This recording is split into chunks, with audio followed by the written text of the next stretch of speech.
Sem dúvida, uma das coisas mais difíceis que existe de compreender é o sofrimento humano.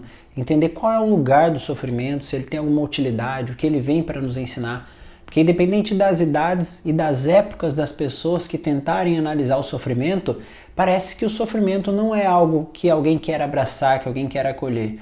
E Jesus vem nos mostrar que o sofrimento também é um caminho, também é uma escolha. Porque ir contra o mundo, ir contra o que o mundo prega, ir contra o que o mundo pede, muitas vezes vai gerar sofrimento. E Jesus nunca escondeu isso de nós. Jesus nunca disse para nós seguirmos ele que a vida vai ser um mar de rosas, que ele vai ser uma maravilha. Quem acredita em uma teologia de prosperidade, com certeza não observou aquilo que Jesus fez e nem o que aconteceu com os discípulos que o seguiram, tá? Se vocês analisarem a vida de todos os discípulos como foi, todos eles foram perseguidos, martirizados, todos eles eram pobres. Jesus foi pobre, Jesus foi perseguido, Jesus foi martirizado, Jesus foi crucificado. Então onde é que está essa prosperidade que muitas pessoas falam? E justamente no evangelho de hoje ele veio para contar para aqueles discípulos que realmente ele teria que sofrer. Jesus ele está ali num momento onde ele é interpelado novamente pelos fariseus, pelos doutores da lei. Nesses 40 dias isso vai acontecer várias vezes, tanto é que chega a culminar no momento em que tramam contra ele, que ele é preso.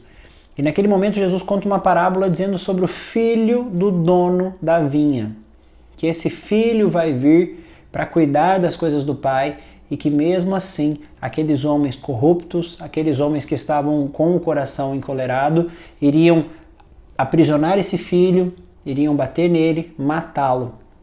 E ele até compara, né? Imagina como vai ser a reação do pai quando ele vier para estar com esses homens que foram maus com o filho. É exatamente a história da nossa salvação.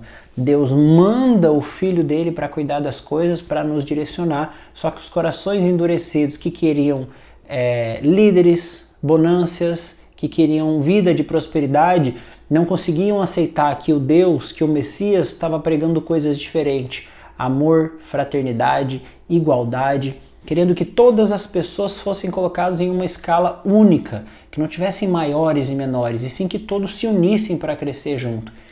Vendo que o Messias anunciava isso, as pessoas se encolarizaram contra ele e acabaram acabando com sua vida.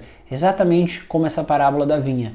E uma riqueza maravilhosa, né, que além de ser uma parábola que conta, que prefigura aquilo que vai acontecer com Jesus, ele também usa dessa vinha como uma metáfora, né? Porque Jesus ele quis justamente que o vinho fosse transformado no seu sangue, porque o vinho ele passa por um processo muito dolorido, né, até ele se tornar vinho. Então as uvas elas têm que ser plantadas, elas têm que ser regadas, têm que ser cuidadas com muito amor, com muito cuidado, para que elas possam florescer, que possam frutificar.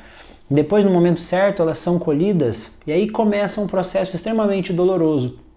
Aquele mesmo que cuidou desde pequeno vai ter o trabalho de triturar essas uvas, de colocá-las num ambiente próprio para começar a amassar, esmagar e extrair todo aquele suco que ela tenha, para deste suco virar o vinho. E de fato, deste vinho Jesus quis que fosse feito o seu sangue, para estar conosco até o fim dos tempos. Então olha só que simbologia mais bonita, né?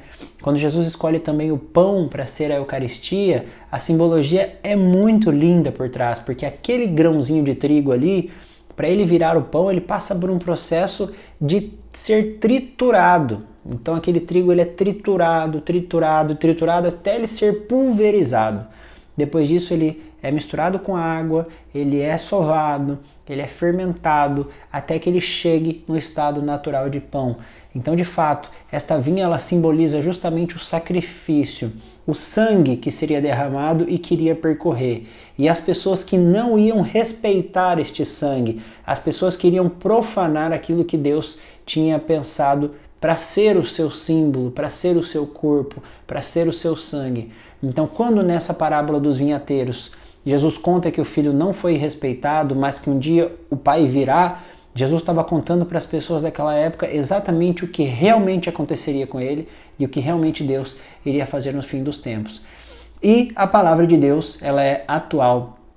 A palavra de Deus ela é atemporal e hoje chega até nós através desse evangelho para nos dizer: Jesus veio como cordeiro, mas ele vai voltar como leão. E aí, de que lado nós vamos estar? Das pessoas que escutam essa parábola e que mudam a sua conduta, ou as pessoas que escutam essa parábola e ignoram e que querem apenas pensar no prazer próprio?